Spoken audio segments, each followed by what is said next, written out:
Hey, it's Bill here. Thought I would do a video on do not buy in Salt Lake City without talking to me. Since I live here, and I've lived here almost 30 years, thought it would be kind of nice since I built two homes, probably lived in 7 or 8 locations in the valley, to kind of give those that are seeking to purchase here out of state some good advice of where to live.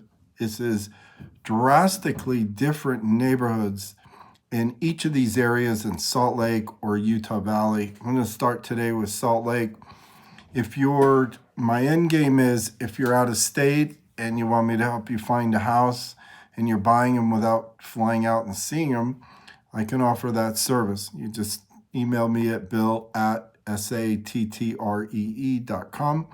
I'll read the email and respond to you based on what you got going. I actually built 3 homes here. So just to kind of give you an idea what you're up against, I'll share with you how the valley works. There's a dividing line in the valley from east and west, and that's usually I-15. Everything on the west side is a little more blue collar, with the exception of heading south of Salt Lake to West Jordan, South Jordan, Riverton, and Harriman. You can get pretty pricey out here on the west side. The east side has been noted as being more of the upper end of Salt Lake, the more expensive real estate, the houses with views, the established neighborhoods. But here's the problem. They've been getting old and a little bit more run down, and they're very expensive per square foot. So the farther you go out from Salt Lake, and I'm talking from north to south, the more less expensive real estate can get as a rule. With the exception of Draper, which is the end of Salt Lake. I built 2 houses in Draper and know that area really well. And when you cross over the freeway onto the west side, you've got Riverton, which you might have laughed at 5 years ago, not anymore. And you've got Harriman. And I know Harriman real well because that's where I live now. And there is quite a bit of activity in all these neighborhoods. There's also South Jordan, where Daybreak is, and that's one of the largest planned communities in the United States. It gets a thumbs up for being out there if you like living real close to your neighbors. It's really good. You can go out there and under 500,000 probably find something worth buying, and you will always sell it. If you're looking close to Salt Lake, you're going to find older, established homes in more neighborhoods. And I'm using the word liberal lightly, but your more progressive liberal neighborhoods surround Salt Lake. And on the East Bench, probably all the way to, I don't know, Holiday, 215. Take the 215 highway or freeway that is the belt around Salt Lake, and your little more liberal markets are out in that direction. And nothing wrong with that, just it's a little more conservative the farther south you go. Some of my favorite neighborhoods, there are some really cool things going on in Sandy, up behind some of those hidden valleys back there that you go back around 100, 120 south. You start going up into some of those canyons.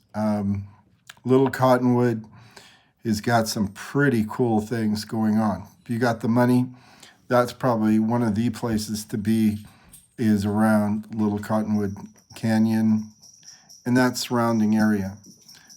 Really nice neighborhoods. Where you go past Sandy, you go into Draper. And again, I had a couple houses there. Very nice, but now starting to become very crowded, very pricey neighborhoods. But the in crowd lives in Draper. Very progressive, younger, very well planned out neighborhood. Lots of traffic now. When you start looking at it, about 123rd South, I think it is. And I'm going by memory. I'm not looking. I should be looking at a map, and I apologize. I don't have a map up. I just want to do this by memory, so I'm not looking away from the camera. Let me talk about Harriman a little bit. This neighborhood 20 years ago had 4,000 people in it. Now it has close to 50,000 heading south of 60. It has probably one of the finest police departments because it's private. It isn't funded by the regional police department. It's funded privately here with the Harriman residents, and I think Riverton's playing with that as well as part of the co-op, but or will be. It really is a cool place to live for several reasons. They're growing out here. You can find houses beyond where I live, up in some of these canyons that are real nice. You're going to spend $800 to $1 million, $1.5 million. This is a cool place to be. This is a good half-hour to an hour drive in traffic to Salt Lake City if you have to go into Salt Lake. But you're in a central location between Salt Lake and Provo, about halfway. So if you have to run into Provo, which is a big player, or anything Lehigh, you're 20 minutes, maybe 30 minutes at the most away. They have a new road system out here called the Mountain View Corridor, 4-lane freeway with traffic lights. Very nice. But it's growing and it's getting crowded out here as well. But if you want quality of life, they're putting a Costco out here. I hear it's real nice. So all these places I talked to are pricey. If you want less pricey, I think Daybreak would be one of them.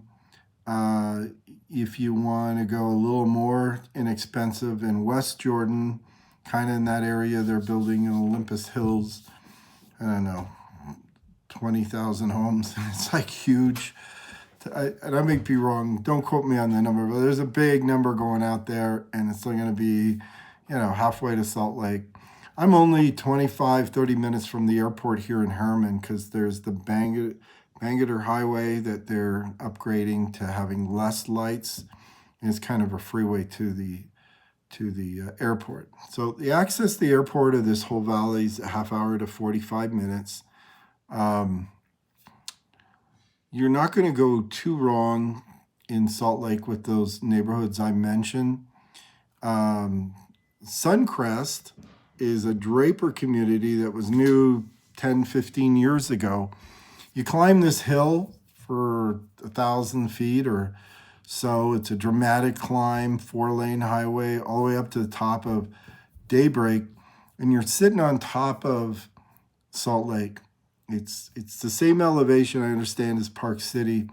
And it's like a 10-minute drive to get up there from the freeway. So it's a cool community. It was new, like I said, 10, 15 years ago. And you can buy houses up there relatively cheap, I don't think anymore. Really cool neighborhoods. If you want to get into that alpine look, because you're seeing mountains around you, and then Utah Valley has this lake, and then Salt Lake goes on forever. It's nice. You're gonna drive an hour into Salt Lake with traffic, but it's pretty cool. What you didn't mention about Draper, and that's part of Draper. When you get into Draper, that's where the light rail ends.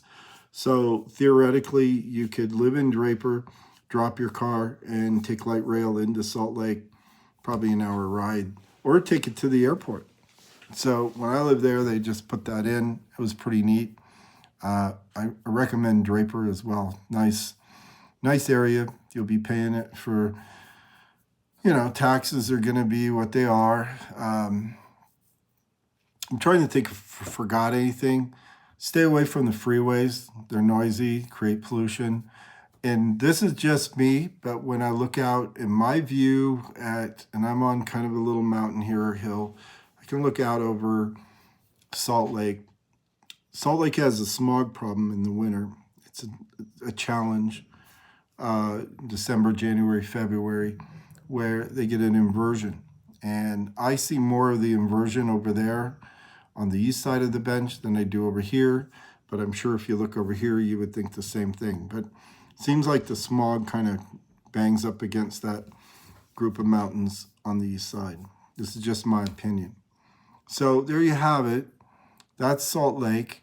I wouldn't be doing North Salt Lake unless I got into Farmington.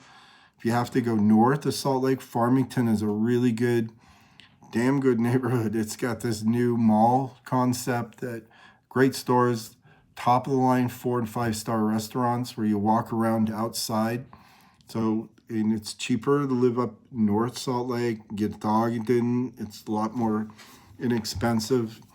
Next video, I'll talk about Utah County and what I think about Utah County, how it's a little different, and still a good buy out in Saratoga Springs. They have Walmart. They got a Costco that nobody goes to. You own the Costco. So stay tuned, like and subscribe. And if you got questions, you're trying to buy out of town, maybe I can run around and help you out a little bit, do a little video, give you honest opinion, non-biased. Nobody's buying this brain, so or bribing me. So just like and subscribe. We'll see where it goes.